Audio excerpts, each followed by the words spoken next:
Tenía a mi mujer embarazada que íbamos a tener al niño. Sí, fue duro porque no tenía dinero, tenía que o dejar la gimnasia y empezar a trabajar, esforzarme al máximo por recuperarme y ser de los mejores y cobrar haciendo mi deporte. Tú te paras a reflexionar, si me muriera mañana estaría haciendo lo que estoy haciendo hoy. Te hace ver la vida de otra forma, mucho más agradecido, te hace ser sincero contigo mismo de si de verdad estás haciendo lo que quieres, si de verdad vives la vida que quieres. Eso es muy poderoso. Bienvenidos a Campeones en Ropa Interior, el podcast donde desnudamos la mente de los campeones para ti. Soy Antón Ruanova, entrenador de triatlón y coach deportivo, y te doy la bienvenida a este espacio de mentalidad donde aprendemos con los mejores.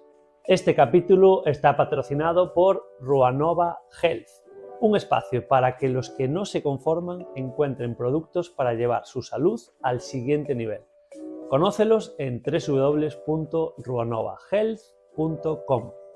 Tengo muchas ganas de presentarte a nuestro invitado de hoy y creo que es una historia que realmente te va a inspirar, al menos a mí me inspira mucho. Y es que nuestro siguiente protagonista, cuando se rompió por segunda vez su rodilla derecha, se vio ante una tesitura, escoger entre dejar la gimnasia para dedicarse a un trabajo normal o bien reinventarse tras esta lesión y convertirse en uno de los mejores gimnastas a nivel mundial para poder asegurar el sustento para lo que venía, su reciente paternidad.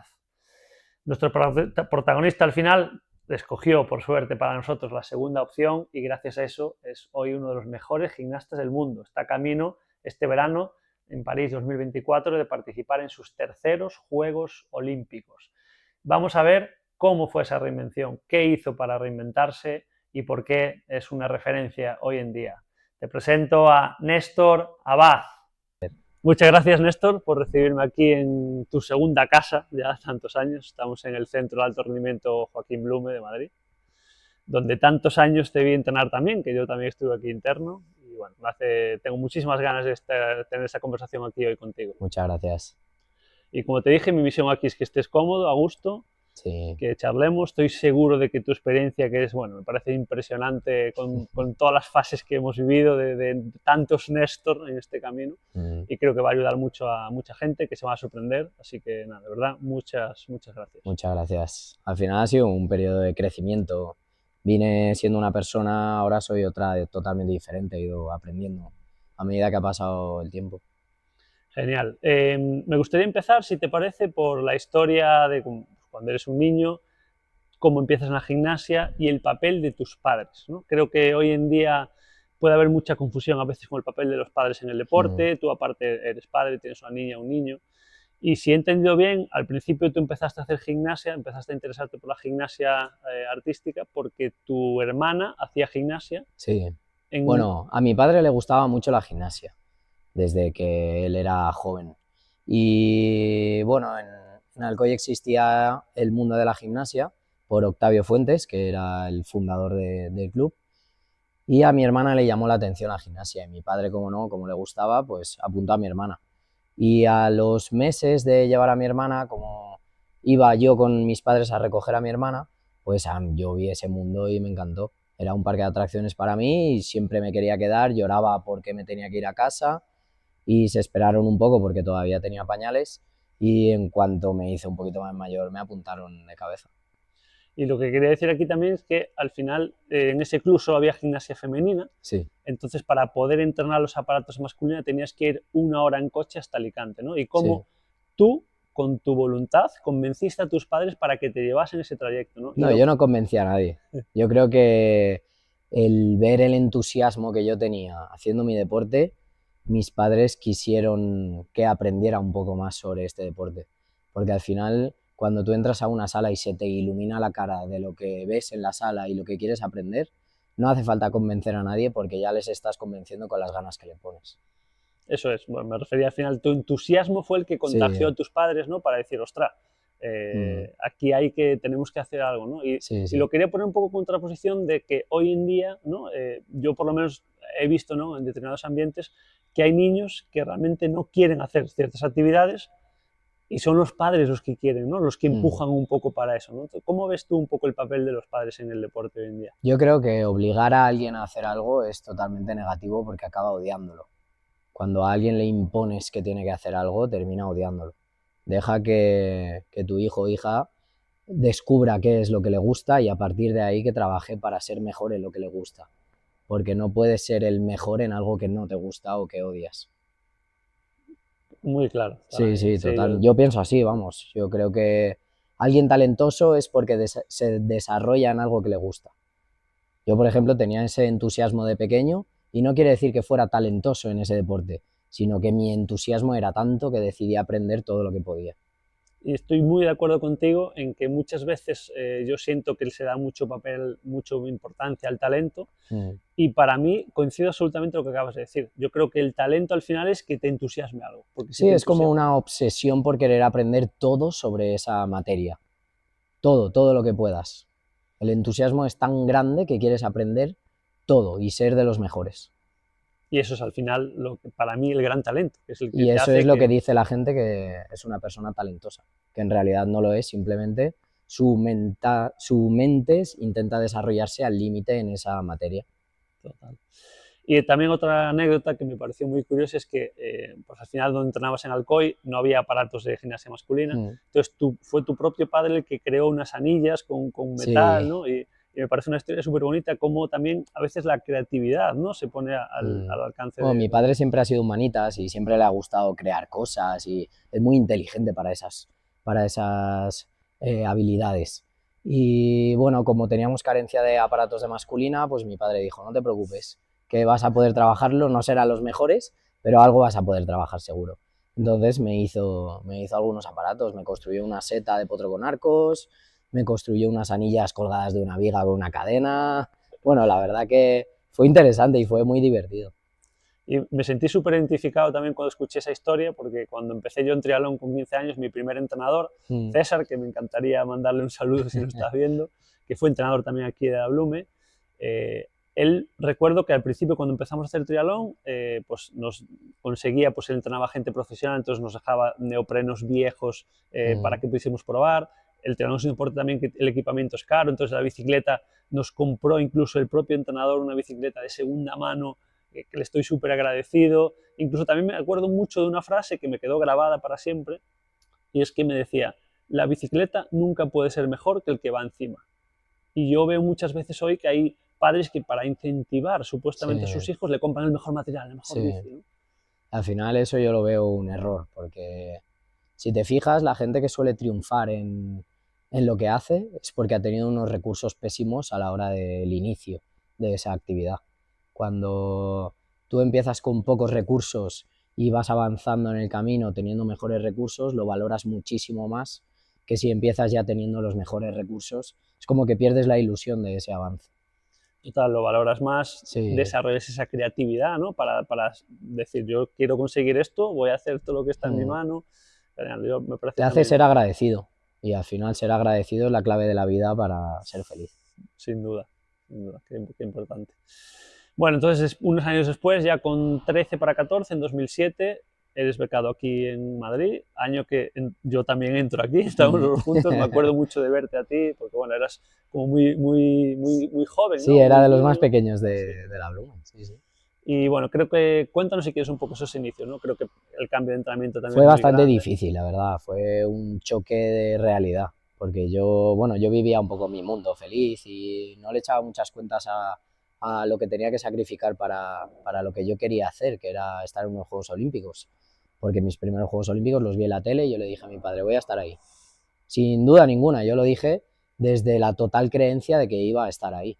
Entonces no era muy consciente de lo que había que sacrificar para estar en unos Juegos Olímpicos. Me di cuenta cuando vine aquí y vi que tenía que dejar a mi familia de lado, que los iba a ver muy poco, nuestros recursos económicos también eran muy carentes y bueno, fue un aprendizaje bastante grande de lo que se puede tener y lo que se puede llegar a conseguir, ¿no? Y eso también se junta que las primeras competiciones que haces internacionales como junior, pues creo que en tus propias palabras fueron un poco desastre, ¿no? Sí, sí, de hecho, bueno, yo creo que va acompañado de un poco cómo tenía la mente en ese momento, porque como tú estás a lo que haces, pues se reproduce prácticamente al 100%. Hasta que conseguí adaptarme y una estabilidad mental en lo que estaba haciendo, pues fue cuando llegaron los éxitos de verdad. Que estamos hablando del año 2010, donde quedas Sí, campeón de Europa Junior, sí. vas a los Juegos Olímpicos de la Juventud, consigues Mm. 3 medallas. Te quería preguntar, que ya lo has dicho un poco, ¿cuál fue ese clic mental, ¿no?, que conseguiste? Bueno, al final no fue ningún clic, sino adaptarme al estar fuera de casa, a los duros entrenamientos junto con los estudios. Fue un poco conseguir esa estabilidad mental al ritmo de vida que había aquí y, bueno, sentirme cómodo. Fue sentirme cómodo y conseguir éxitos. Qué importante. No, ahí no, en realidad no tenía mucho misterio. Fue sentirme cómodo y vino el éxito. Y estamos hablando, ¿no? Siempre la vida son altibajos, el deporte es Mm, un reflejo de la vida. Y si el 2010 fue de un despegue, al año siguiente viene, creo que fue tu primera gran lesión, ¿no? Te rompiste la rodilla, el Sí, cruzado saliendo bueno, de un al ejercicio. tener esos éxitos en junior, el seleccionador consideró que me tenía que meter en la preparación para los Juegos Olímpicos de Londres. Entonces, yo terminé los Juegos Olímpicos Junior y me metí directamente a la preparación de los Juegos Olímpicos de Londres.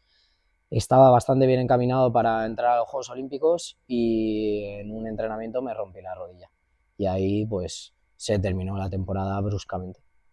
Mi objetivo, entre comillas, de ir a los Juegos Olímpicos siendo tan joven, pues se vio frustrado por una lesión y no sabía lo que iba a pasar. Esa incertidumbre, entramos en una lesión grave de rodilla, te tienen que Mm, operar. ¿Cómo vives esos primeros momentos? ¿Es fatal. miedo? Sí, sí, lo viví muy mal porque entraba en un territorio en el que no conocía nada. No sabía de qué me tenían que operar, no sabía qué me había roto, porque sí te dicen unas palabras, pero yo no las entendía, no las asociaba con nada. Y tampoco sabía cuánto tiempo iba a tardar en recuperarme, cómo iba a ser la recuperación, qué tan doloroso podría ser. Entonces entras en un terreno que no conoces nada y te da bastante miedo. ¿Quién te ayuda en esos momentos? Bueno, pues el equipo de la Real Federación Española de Fisios y Médicos pues me ayudaron mucho a recuperarme y a conocer un poco el proceso que llevaba todo eso. Te recuperas, una recuperación larga, ¿no? Que al final es una operación muy Sí, complicada. una recuperación de rodillas complicada porque es prácticamente un año entero inhabilitado de gimnasia. Que sí, que puedes hacer ciertas cosas, pero estás muy limitado. Y unos años más tarde sigues creciendo, recuperas esa confianza, ¿no?, que supongo que será muy importante, Sí. porque la rodilla al final, en los gestos que tienes separada, por Mm. ejemplo, al final, claro, si tú como tengas un pequeñito mar de dudas, ahí ya es... Hay que tener la mente muy fuerte. Cuando te rompes la rodilla y quieres volver a recepcionar bien y hacer salidas de ejercicio con seguridad, tienes que tener la mente muy preparada y el cuerpo muy entrenado. Y un poco después, creo que fue a principios de 2014, si no En me una Copa del equivoco, Mundo me volví a romper la rodilla en la salida de anillas. la Y misma eso rodilla. fue bastante duro, la verdad, más que la primera vez. Claro, porque al final es, supongo que ahora ya sabes todo lo que te enfrentas, sabes el tiempo que Sí, va a ser. y tenía a mi mujer embarazada que íbamos a tener al niño. Eso es. Yo, ahí, según tengo entendido, creo que fue en un momento, se juntaron muchas Fue cosas. duro, sí, fue duro porque no tenía dinero, tenía que o dejar la gimnasia y empezar a trabajar, o esforzarme al máximo por recuperarme y ser de los mejores y cobrar haciendo mi deporte.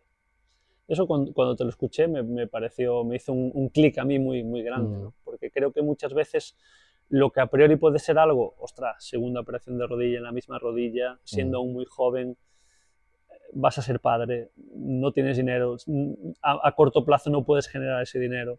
Entonces, algo que a priori es muy duro, en tu caso le diste la vuelta y gracias a eso, ¿no? Me chocó mucho eso, ¿no? Me hizo reflexionar mucho sobre mi carrera mm. cuando te escuché, el decir, vale, ahora o me busco otro trabajo o si sigo en la gimnasia es para ser uno de los mejores del mundo. Claro, ahí fue uno de los momentos que me di cuenta que realmente no me estaba esforzando haciendo gimnasia, porque no me estaba entregando al 100%. Ahí fue un momento que dije, bueno, si quiero ser de los mejores no me puedo estar esforzando como me estaba esforzando hasta ahora. Tengo que esforzarme al 100%. Todo gimnasia. No puede ser que me vaya por ahí y deje de pensar en gimnasia, no puede ser que esté en la habitación y esté perdiendo el tiempo. Fue todo 100% gimnasia. Y te decía que me sentí como muy identificado con eso porque creo que echando un vista atrás a mi carrera, yo siento que no es que no me haya esforzado, yo creo que me he esforzado mucho, que he hecho muchas cosas, pero quizá en ese verme contra la espalda y la pared como te viste tú, que saliste hacia arriba, yo miro hacia atrás y digo, ostra, si hubiese tenido algo más de necesidad, creo que podría haber dado más. Sí, efectivamente es la necesidad lo que te hace, o la necesidad y ser fuerte de mente, porque en ese momento yo podría haber dicho, no, mira, me retiro, me pongo a trabajar porque creo que no voy a poder. Porque también tienes que tener una decisión de lo que quieres conseguir. Si no tienes esa decisión hacia dónde quieres ir o lo que quieres conseguir, muy difícilmente lo vas a lograr. Y en ese momento para mí vives una auténtica catarsis, que el significado de catarsis es un estado Morir y emocional, renacer, ¿no? sí, Algo es así. un estado emocional extremo que conlleva un renacimiento, ¿no? Mm. ¿Qué cosas hiciste en ese momento que te Bueno, de ayudaron tanto? hecho, soy una persona totalmente diferente a lo que era ahí en ese momento. Al decidir dar mi 100% en mi carrera deportiva, empecé a indagar mucho sobre la meditación, porque yo veía que los japoneses, por ejemplo, cuando íbamos a competir, estaban muy relajados, como si estuvieran en estado meditativo casi todo el tiempo que estaban en la sala. Y me empezó a dar la curiosidad, mucha curiosidad sobre eso. Y empecé a indagar mucho sobre los monjes Shaolin, cómo entrenaban, sobre qué es la meditación, para qué sirve, cuál es el poder del cuerpo, de dónde viene la energía del cuerpo. Bueno, empecé a indagar mucho y me gustó muchísimo ese mundo. Entraste lo que dijiste tú alguna vez como en el modo monje, ¿no? Sí, sí, además muy brusco. Yo empecé a meditar y meditaba mañana, mediodía y noche. O sea, fue así como un mes, 2 meses, 3 meses. Lo alargué durante mucho tiempo. Y estamos hablando además que hace pues, unos 10 años que Mm, no existía, ¿no?, la información que hay ahora, ¿no? mm. Porque Sí, supongo que era muy difícil encontrar información sobre la meditación. Y yo no entendía mucho por qué, porque al final es un mundo que ni te da ni te quita, ¿no? Porque tienes que tener mucha autoexigencia para meditar tanto durante tanto tiempo. de hecho, para mí me parece una de las claves de la vida, ¿no? Yo llevo años meditando también, lo comentamos Mm. antes de entrar, a mí me ha cambiado la vida y bueno, creo que de hecho ojalá se nos enseñase cuando somos niños, ¿no? Nunca es tarde, cualquier momento es bueno, pero La gente sería mucho más natural, no habría tanta intromisión de intentar manipular a nadie, porque comprenderías que todo el mundo tiene su naturaleza. te quiero preguntar, ya que llegamos aquí, ¿qué es para ti la meditación, Néstor? Al final cada uno tiene Mm. un poco, ¿no?, una idea o... Pues si te lo digo de forma sencilla, para mí sería equilibrar la energía que te va transmitiendo el mundo. Porque tú a medida que te despiertas y vas viviendo, la gente, el ambiente te transmite una serie de energías que se entrometen en tu cuerpo, en tu forma de pensar. Y meditar hace que equilibres todo ese tipo de energías y sigas siempre encaminado hacia donde quieres ir, sin ningún tipo de intromisión. Muy potente lo que acabas de decir. Y Para mí es eso. Según lo que he estado viviendo y lo que me he dado cuenta que me repercute, sería la explicación más sencilla. me ha gustado mucho porque hablas de la energía. Mm, Yo, sin embargo, para mí, creo que, y estando de acuerdo, que experimenta mm, muchas cosas que dices, pero yo lo llevaría más a, para mí la meditación es, o me ha supuesto el darme cuenta de mi diálogo interno, de cómo me mm. hablo, de qué importancia le doy a que me digan los demás.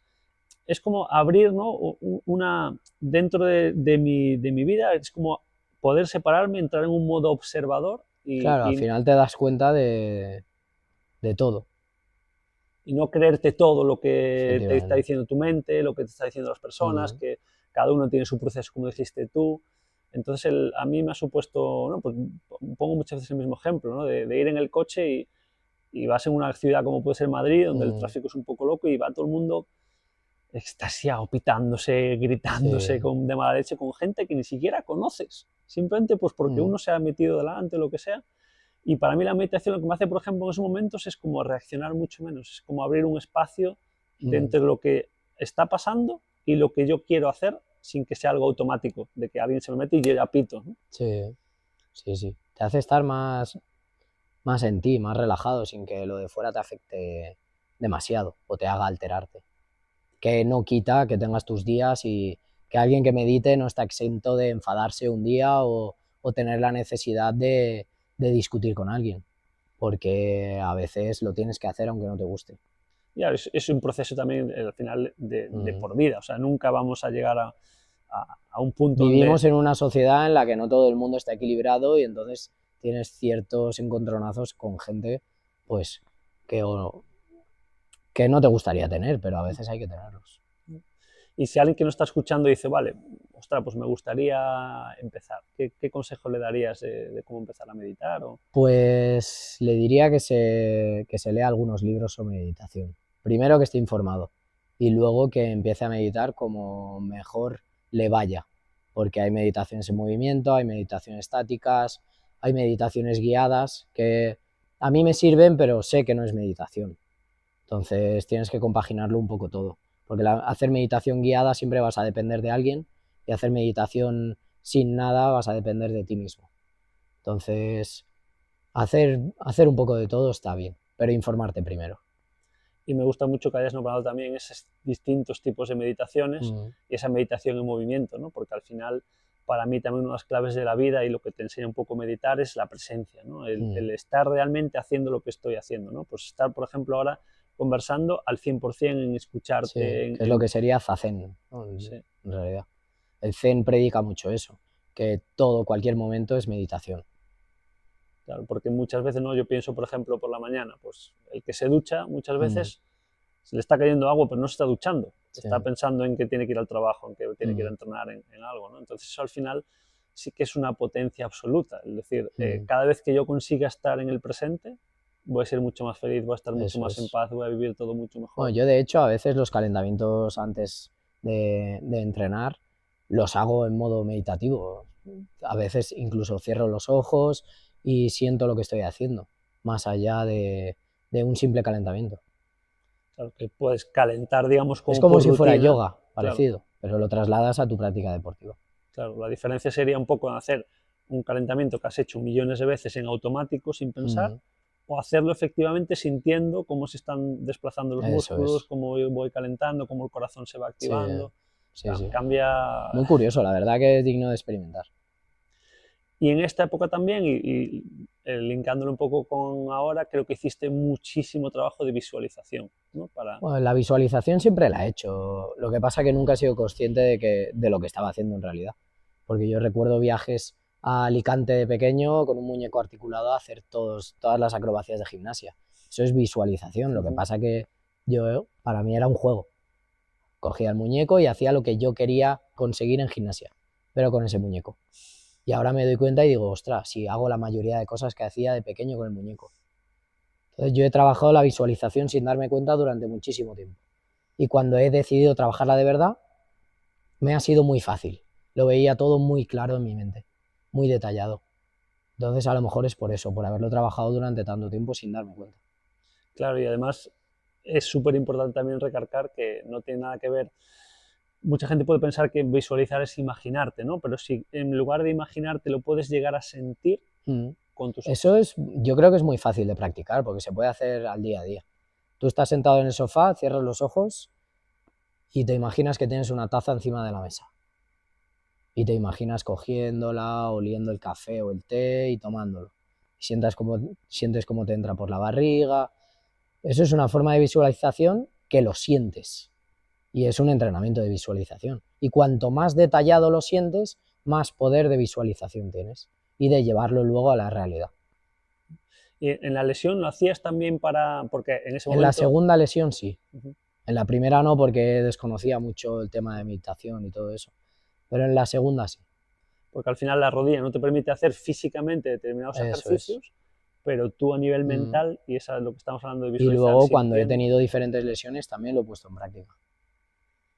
y consideras que te ayudaba a recuperar también. Te ayuda luego en reentrar en la práctica mucho más fácil y mucho más rápido. Como si hubieras estado entrenando, prácticamente. Porque te acuerdas perfectamente de cada detalle. O sea que al final este momento de catarsis... Me vino muy bien, a mí me cambió la vida. Soy una persona totalmente diferente, como he dicho antes. No tengo nada que ver, ni mi forma de actuar, ni mi forma de caminar incluso, ni mi forma de alimentarme, nada, soy diferente. Mejor, Claro. no peor. Eso te quería decir también que, bueno, dentro de toda esta catarsis tan profunda, está también un poco el tema de la alimentación. Yo creo que mucho más, ¿no? Yo creo que al final es cuestionar ciertos dogmas, ciertas creencias que tenías hasta ese Sí. momento, ser más consciente y, por ejemplo, con el tema de la nutrición. ¿Qué cosas cambiaste? Pues decidí alimentarme de una forma mucho más simple, porque me di cuenta de que las personas en su mayoría nos ciega el placer. Siempre quieres comer algo que te dé placer, que tenga un sabor fuerte y te satisfaga, ¿no? Y dije, bueno, ¿y por qué no comer de una forma más sencilla y natural y estar contento con lo que estoy comiendo y nutrirme bien? Y empecé por ahí. De una forma sencilla me quité los azúcares, me quité los procesados y mi vida cambió un montón. Mi foco mental era mucho mejor, mi energía era mejor, me dolía mucho menos el cuerpo. Fue un cambio brutal. ¿Qué pasaba? Yo viví un poco el mismo proceso también Mm, y es que lo describo así, el nivel de energía, de perder muchas veces ese, como una especie de niebla que parece sí, que estás siempre es cansado, como si no fatigado. pudieras pensar con claridad. Además creo que también desde un poco desde ahí, por informándote, consumiste agua de mar también, que bueno, yo también llevo Sí, muchos a años. ver, el agua de mar la verdad que es muy potente y lo recomiendo un montón. Ya que lo dices, pues Aquon me estaban dando producto y desde que lo probé, muy bien. La verdad que a mí me gusta mucho. Te hace recuperar mucho más de los entrenamientos, el nivel de hidratación del cuerpo aumenta un montón. No sé, la verdad que es curioso. Claro, Recomiendo probarlo al menos, que no estoy vendiendo nada, no, simplemente que me ha ayudado mucho y lo recomiendo, la verdad. aquí hablamos de experiencias al final. A mí Mm, es una cosa también me ha ayudado mucho y que consumo en mi día a día. Y creo que es importante también diferenciar entre lo que es la hidratación y la mineralización. eso es. Necesitamos minerales que el cuerpo está perdiendo también, Mm. ¿no? Entonces al final es un producto oye, pues que Sí, tenemos que se ahí, recomienda, la verdad. claro. Y que no está muy propagado, no se hace muy visual, pero es muy buen producto, la verdad. Y hablamos también un poco de todo esto porque al final es reflexionar un poco de cómo yo creo que el Néstor de antes vivía el deporte de élite a cómo lo vive después, ¿no? Mm, Y yo siempre me gusta un poco enseñar, ¿no? O más que enseñar, contarle a la gente que el deporte de élite no es, por ejemplo, que Néstor entrene 4 horas por la mañana y otras 2 por la tarde, sino que para mí el deporte de élite es 24 horas al día. sí, el deporte de élite necesita mucha involucración de la persona que lo está realizando, porque no simplemente son las horas de entrenamiento, sino todo lo que conlleva el día a día. Y la alimentación, el entreno, la mentalidad que estás teniendo, cómo te entregas hacia lo que estás haciendo de forma positiva, negativa, con miedo, con valentía. Todo eso tienes que ir aprendiéndolo en el camino y poder aplicarlo en tu día a día, incluso en las competiciones. Claro. De hecho, tengo un muy buen amigo, Pedro Alfaro, que le mandamos un saludo desde aquí, que él, bueno, pues hace poco también cambió de vida, fue padre, dejó de ser Mm, deportista triatleta, en este caso profesional, y me explicaba un poco el por qué también muchas veces el vacío que se llega a sentir cuando dejas la práctica deportiva de élite, ¿no? Por eso me decía, ¿no? Porque al final son 24 horas al día, y él hablábamos y me decía, Antón, es que yo llevo 15 años de mi vida acostándome cada noche pensando en esa carrera que estoy preparando, mm. pensando en qué tengo que entrar mañana, cómo voy a descansar, cómo voy a buscar hacer lo mejor de mí. Y por eso es algo tan demandante y puede haber esa sensación de vacío cuando de repente un día lo dejas. Te diría que somos empresarios involucrados en la empresa al 1000%, en que vaya bien tu cuerpo, tu mente, tu nutrición, todo. O sea, te involucras al 100% en la empresa del cuerpo. Eso es que o eres así o no llegas a donde quieres. Y realmente desde fuera es una obsesión, pero en este caso Mm, para mí es una obsesión que tiene muchas cosas muy positivas, ¿no? Porque al final estás buscando ser tu mejor versión cada día, en cada momento, con mm. esa obsesión que al final es necesaria para estar en una élite mundial de un deporte. Si También te digo que hay que tener un poco de cuidado con cómo te obsesionas. porque hay que tener muy claro qué tipo de obsesión es la buena y qué tipo de obsesión es la que te destruye. Eso hay que saber diferenciarlo bastante bien. Siempre tiene que haber un equilibrio, al Mm. final. Y siempre tiene que haber algún tipo de desconexión, que no sea todo estresante, porque el deporte de élite es un poco estresante, porque se te exige mucho. Tienes que llegar a ciertos parámetros para poder competir. Si no llegas ahí, no compites y estás fuera. Hay que saber gestionarlo. Sin duda, de hecho, si hablamos un poco ya de lo que es gimnasia artística, cómo es la clasificación para los Juegos Mm. Olímpicos, creo que al final la clasificación se juega en un campeonato. Es Sí, prácticamente sí. cara o cruz, ¿no? Sí. ¿Cómo gestionas eso? Tantos años de trabajo. Pues es difícil porque al final la meditación me ha ayudado mucho a ver la vida en su plenitud, ¿no? Y saber que una decisión no determina vida o muerte. Pero si te pusieras en la situación, ¿cómo afrontarías esa situación? Si fuera de vida o muerte. Si supieras que vas a ir y o vives o mueres, ¿cómo te lo tomas? ¿Te lo tomarías como con miedo? ¿Te lo tomarías con valentía? ¿Te lo tomarías... ¿Cómo? Eso es una pregunta muy fuerte. ¿Vivir o morir en una competición? ¿Cómo te tomarías la competición? ¿La harías? ¿No la harías? ¿Irías con decisión? ¿Irías con miedo? Eso cada uno que reflexione y yo creo que si reflexionas bien sobre eso entenderás lo que es un deportista de élite y a qué se enfrenta en cada competición. Porque a mí si me sale mala competición al año siguiente, monetariamente voy a estar jodido.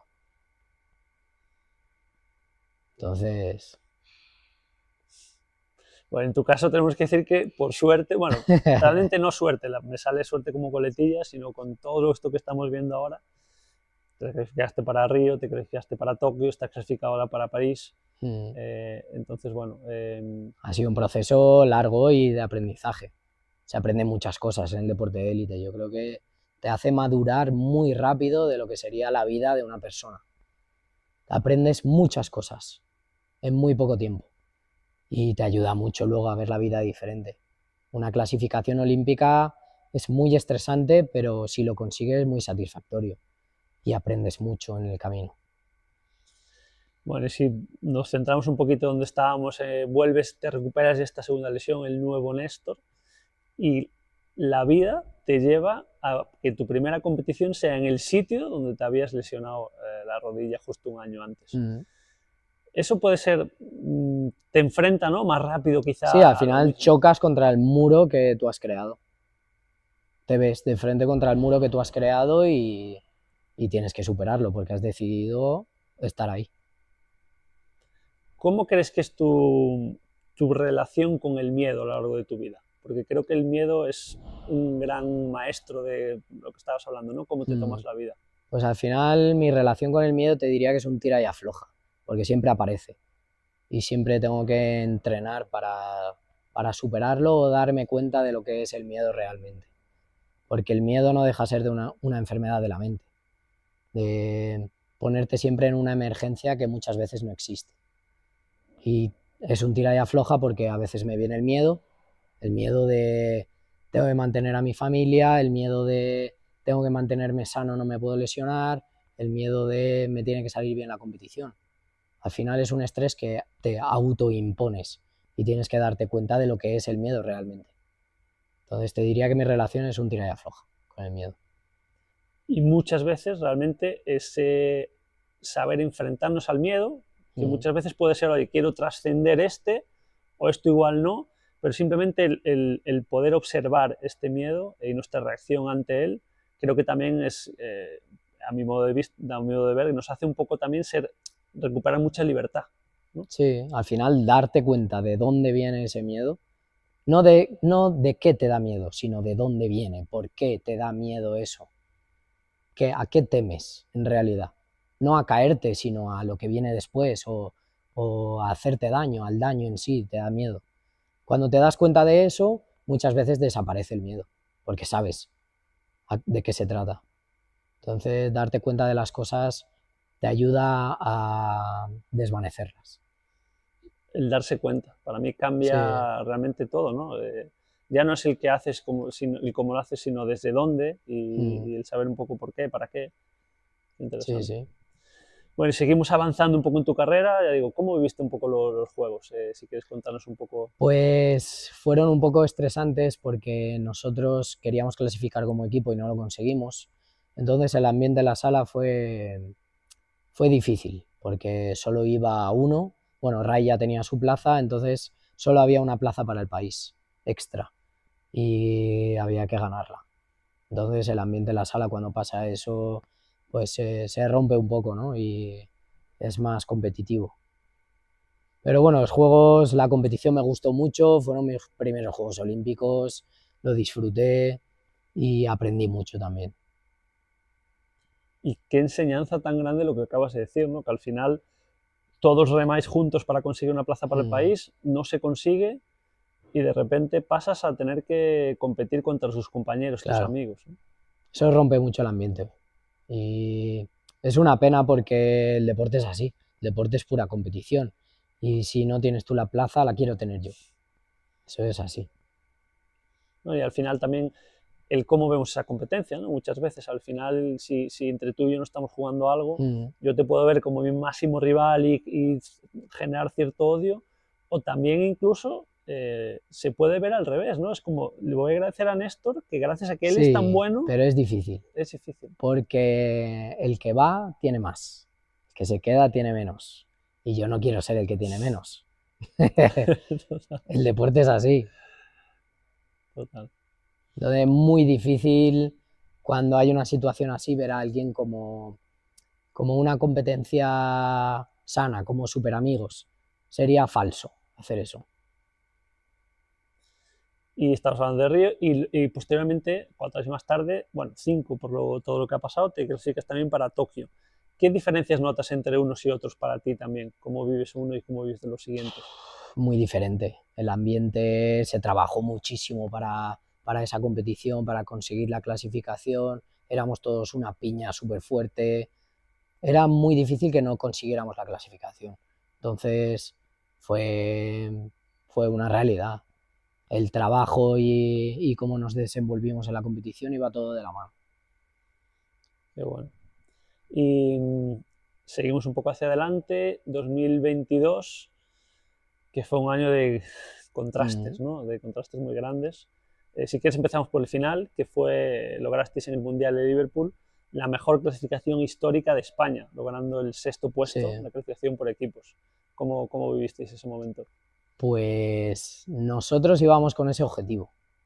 Nosotros íbamos con el objetivo de estar entre los 8 mejores en la final de equipos. Y lo conseguimos. Luego en la final de equipos, pues simplemente fuimos a disfrutar y conseguimos el 6.º puesto. Ahora ya sabemos que podemos estar en la final de equipos y podemos estar más arriba. Entonces es un proceso de trabajo. Al final nada viene regalado, porque nosotros trabajamos con esa dirección. Si trabajas con esa dirección es mucho más fácil que lo consigas.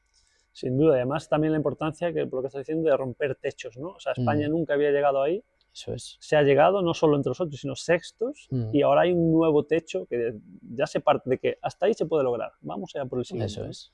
Y eso yo también lo explico mucho en triatlón, cuando durante pues, muchos años, durante Mm, 8 o 10 años, España era la primera potencia mundial masculina, y al final lo que tú veías es que, ostras, el compañero que vive en la ciudad al lado, que entreno todos los días con él, es campeón del mundo, yo también puedo claro, llegar. Y de claro. repente se fueron batiendo muchos registros y la gente lo veía como, vale, es que yo entreno con él, yo Al sé. final tener compañeros que hacen, que están en cierto nivel mundial, tenerlos cerca es muy positivo, porque sabes que si tú le ganas a él, estás más arriba.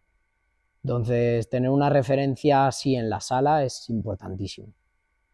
Y también porque muchas veces tú convives con él, sabes cómo entrena, Claro, sabes eso cómo se es, cuida, sabes lo que eso hace y es. dices, oh, pues Sí, al claro, final es tenerlo cerca y ver los hábitos de cada uno. Y, ostras, ¿por qué está este tan arriba a nivel mundial? Y si me acerco, ¿estaré yo también ahí arriba? Y efectivamente. y unos meses antes de ese campeonato del mundo con final tan feliz, sin embargo, he visto una experiencia que fue realmente complicada para ti, ¿no? Mm, Creo que empezaste a sentir pues cierto agobio que te costaba incluso respirar, que te costaba ya no solo hacer deporte, que mm. no conseguías, sino pues subir escaleras, hacer tu vida un poco normal. ¿Cómo viviste esos momentos? Pues la verdad que lo viví muy mal, porque no sabía cierto lo que me estaba pasando y no podía hacer prácticamente mi vida. porque incluso jugar con mis hijos me provocaba unas palpitaciones increíbles y me asusté mucho. Ahí fue un periodo en el que vivía bastante asustado porque no sabía lo que me estaba pasando y quería solucionarlo. Y además creo que haces pruebas y bueno, pues te dicen que es un poco Al principio ansiedad, me que dijeron que estrés. tenía ansiedad, que no me hiciera pruebas, que el tema de las palpitaciones era por ansiedad. Luego que al hacerme algunas pruebas no salía nada en las pruebas y me repitieron que tenía ansiedad. Y al final, en la última prueba que me hicieron, me dijeron que tenía miocarditis. Que además estamos hablando con una persona que llevaba tantos años meditando, que se había hecho tanto trabajo interno, que Mm. realmente el estrés siempre está ahí, pero yo creo que tú, para ti era muy fácil distinguir, oye, A mí cuando me dijeron que era ansiedad, yo no me lo creía, pero me lo repitieron tantas veces que al final dices, ostras, a ver si es ansiedad, ¿sabes? Y no me estoy dando cuenta. Pero luego me paré a pensar y digo, tantos años en el deporte de alto nivel y nunca sufrir de ansiedad y de repente que me pase esto me parece un poco raro. Porque en realidad yo sé lo que es la ansiedad y siempre he sabido controlarla. Y que me pasara eso de repente me pareció muy extraño. en ese momento creo que llegas a agobiarte tanto, ¿no? Al final estamos hablando del Mm. corazón, con todo lo que eso implica, el no poder ejercitarte, o sea, moverte un poco en tu día a día, Sí, y creo que llegas a pensar incluso en la muerte, ¿no? Que es un es que me tema. sentía tan mal que parecía que me iba a morir en cualquier momento. Si hacía un esfuerzo extra, la sensación que yo tenía era de que me podía morir, por cómo me estaba funcionando el corazón en ese momento. Era como si estuviera forzando al quíntuple de su capacidad. Y claro, estamos hablando de un tema que en esta sociedad yo creo que es muy tabú, ¿no? Que es el tema de la muerte, Mm. pero yo sin embargo creo que el reflexionar también sobre la muerte nos puede hacer valorar muchas cosas de la Es muy vida, ¿no? poderoso, por eso he comentado antes lo de vivir o morir en una competición. Porque si tú te paras a reflexionar, si me muriera mañana, estaría haciendo lo que estoy haciendo hoy. Eso es muy poderoso a nivel mental. Te hace ver la vida de otra forma, mucho más agradecido, te hace ser sincero contigo mismo, de si de verdad estás haciendo lo que quieres, si de verdad vives la vida que quieres. Eso es muy poderoso. Muy poderoso, y realmente es algo que es la única certeza que hay en este mundo, que es Sí, que sí, un día no vamos a estar aquí. Y aún así parece, ¿no?, que hay se acierta como, no, no, yo eso, no lo quiero ni nombrar, no lo quiero pensar. mm, Y eso también yo creo que lo que dices, ¿no? Y creo que hubo, ¿no? Te escuché también decir que te cambió incluso la forma que te relacionabas con tus hijos. Es decir, sí, sí, sí, no quiero ningún día no despedirme de ellos y darle un beso, efectivamente. disfrutar más cada Mm. momento. Porque en realidad no sabes cuándo te vas a morir. Entonces, por lo menos cuando me muera, estar satisfecho de lo que he hecho en mi vida. No dejar ningún cabo por atar. Que esté todo en orden.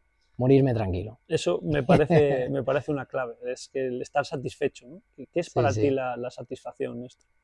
Pues te diría que sentirme valioso y con amor incondicional hacia todo lo que me rodea. Sentir una vida completa, para mí mi familia es mi vida. Entonces, sentirme satisfecho con mi labor que he hecho hacia mi familia y sentir que han sentido el amor que yo les he dado, podría morirme tranquilo sin preocupación, de verdad. Yo todo lo que hago es por y para mi familia. Lo demás me resulta irrelevante, porque muy poca gente mira por ti, pero tu familia sí. Entonces, mira por los que miran por ti y dalo todo. Qué mensaje tan potente. Me ha gustado. Bueno, entonces estábamos ahí en que por fin te detectan esa miocarditis, bueno, justo quiero decir que esta semana que estamos grabando esta charla ha salido a raíz de muchas denuncias que hubo de muchas personas que sufrieron, ¿no? Algunos que murieron, otras personas que quedaron con efectos secundarios. El gobierno de España tuvo que admitir que había una relación directa entre pues, la vacuna, bueno, el medicamento que se puso durante el año 2020-2021 y esa miocarditis, ¿no? Entonces, bueno, creo que también, no sé si quieres hablar algo o no, pero a mí me gustaría también reflejarlo, simplemente porque hay mucha gente que puede haberlo pasado y que se puede sentir un poco sola o que no sabe poco Mm. cómo actuar, ¿no? Eh, A ver, a mí nadie me afirmó que fuera de eso. Entonces, lo mío es pura deducción, según lo que ha estado pasando. Sí que es verdad que los métodos que me recomendaron para mejorar me han funcionado y eran para eso. Entonces, no tengo mucho más que decir. Si alguien quiere ayuda o quiere información, directamente me puede escribir y yo la daré encantado. No, no tengo ningún tipo de problema, yo sé por qué me pasó, no lo puedo afirmar, pero me ayudó los métodos que usé para recuperarme. Hasta ahí quería llegar, ¿no? Que creo que al final también la raíz de sacar un poco este mensaje es el optimismo de que hay siempre soluciones, ¿no? Y en tu caso, pues al Mm, final fue un médico integrativo que, bueno, que le podéis preguntar o si quieres comentar cuatro mm. pinceladas ahora, pero que te ayudó en un periodo muy rápido también, ¿no? Y creo que Sí, la es verdad que sí. Yo importante. estoy muy agradecido porque mucha gente se volcó en querer ayudarme, sin tener necesidad de enviarme mensajes, o porque no tenía nada que ver conmigo esa gente, pero quisieron ayudarme y la verdad que estoy muy agradecido. Bueno, pues como decíamos, la vida y el deporte Sí, sí, siempre es, totalmente. y de todo se saca, ¿no? Algo Mm, y todo te ayuda a que seas la persona que eres hoy en día. sí, sí, sí. ¿Qué es para ti, Néstor, el éxito? El éxito, pues te repetiría lo que te he dicho antes, porque al final el éxito, si te puedes morir tranquilo mañana, es porque eres exitoso. No tienes por qué tener una mansión, no tienes por qué tener un coche de lujo, no tienes por qué tener nada de eso. Simplemente estar tranquilo con tu vida y no dejar nada por hacer. Eso para mí sería ser exitoso. Aportar lo mejor a la sociedad o no a la sociedad, sino a tu familia. Los mejores valores que tú puedas aportar, incúlcalos para crear un legado mejor. Me encanta, porque has puesto el foco del éxito en entregar, que me Sí. parece súper importante, ¿no? Ese Mm, mensaje resuena muchísimo conmigo, en entregar y en estar satisfecho, estar tranquilo, estar en sí. paz con lo que uno está haciendo. Y hoy en día cuando, bueno, pues puede haber tantos mensajes tan, ¿no? Bueno, pues que nos pueden llenar un poco de pájaros y nublarnos un poco la mente. Mm, Para mí lo básico, como este mensaje, para mí el éxito es entregar, estar satisfecho con lo que hago.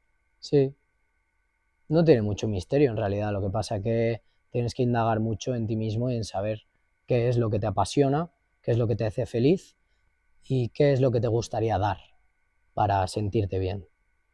Más allá de eso, que tengas una buena casa, un buen coche, al final es irrelevante porque es material y igual que viene se va. Una cosa también que me gustaría preguntarte, porque tú desde pequeñito nos dijiste, ¿no? Que tú tenías claro que querías ser gimnasta, que Sí, querías salir en la televisión, y hoy en día vivimos donde, bueno, una sociedad donde yo creo que hay mucha gente que con tanta información, tanto exceso de mm, cosas, están un poco perdidos a veces, ¿no? ¿Qué consejo le darías a alguien, a un joven, a alguien que está en la vida sabiendo, agobiado, ¿no? Un poco con no sé lo que quiero, no sé lo que me gusta? mm. ¿Qué consejo le darías? Pues le diría que medite y que indague un poco en qué es lo que le gustaría aprender de verdad, sin necesidad de esforzarse. ¿Qué es lo que puedes aprender sin gastar energía?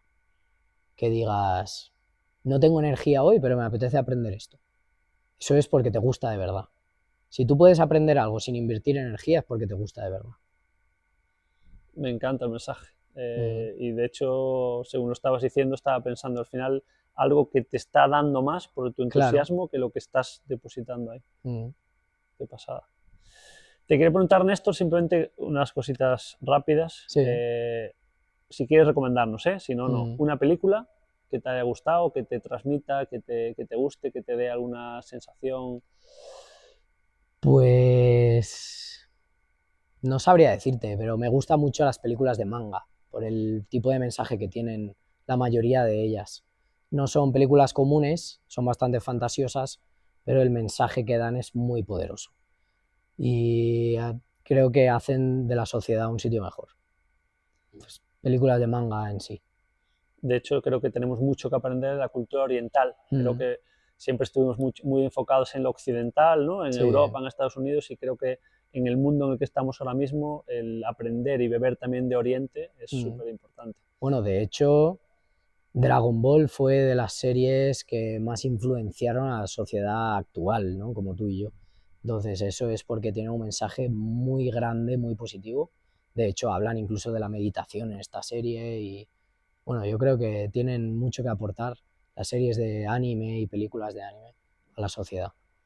Quería preguntar también por un libro, si nos quieres Mm. dejar alguno que te... Pues te diría, hay un libro que se llama Domar el Toro, que fue uno de los que más me influenciaron y de los que más aprendí el tema de meditación. No me acuerdo quién fue quien lo escribió, pero se titula Domar el Toro. Lo buscaré, no lo conocía, muchas gracias. También quería preguntarte por un lugar que para ti sea especial, que te dé cierta paz, a un sitio donde cuando estás, digamos, agitado, que te gusta ir, o... Pues te diría que en los brazos de mi familia. No hay lugar más bonito al que quiera ir que a ese. Precioso. Y por último, un lugar donde te gusta para viajar o que te gustaría conocer. ¿Porque ya lo conoces o porque te gustaría Mm, conocer? Te diría que Alcoy. Me gusta mucho, la verdad. No, me gusta viajar y ver sitios diferentes, pero me gusta estar en casa. Genial. Y la última, ¿te gustaría que te hubiese preguntado algo diferente? No, me gusta mucho charlar sin conocer las preguntas, la verdad. Me gusta responder de forma natural, sin premeditar nada. Pues muchísimas Venga, gracias, Néstor, un por placer, todo este tío. rato. La verdad. Gracias. Muchas gracias a ti. Si has llegado hasta aquí, gracias. Si hay algo que has aprendido, algo que te ha gustado, coméntanos por aquí. Incluso si quieres, anímate y coméntanos a quién te gustaría que trajésemos a este espacio. Yo, por mi parte, haré todo lo posible para que así sea. Además, si eres triatleta y quieres saber si te puedo ayudar como entrenador, o bien eres deportista y quieres saber lo que el coaching deportivo puede hacer por ti, no dudes en escribirme. Estoy en Instagram, Anton Roanova, o en mi email, antonroanova@gmail.com. Muchas gracias.